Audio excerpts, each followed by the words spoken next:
Hello everyone. This is Tito Mickey. Kung hindi pa kayo nagsasubscribe sa akin channel, please do so.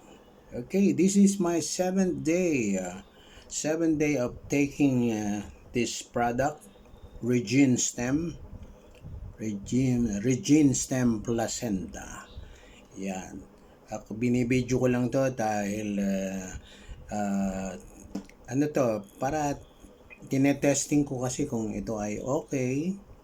Dahil according sa mga nag-endorse nito, yung mga celebrities na ginagamit daw nila ito daw ay makakatulong sa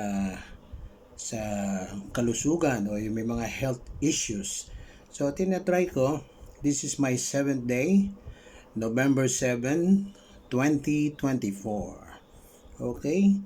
Just subscribe to my channel kung hindi pa kayo nakakapag-subscribe para masundan nyo po itong aking ginagawang video nito about this Regine Stem Placenta. Okay, this is Tito Mickey. Good day and God bless you. I hope to see you around. O sana manood din kayo pag nagla-live ako. Okay, God bless you and keep you. Bye-bye.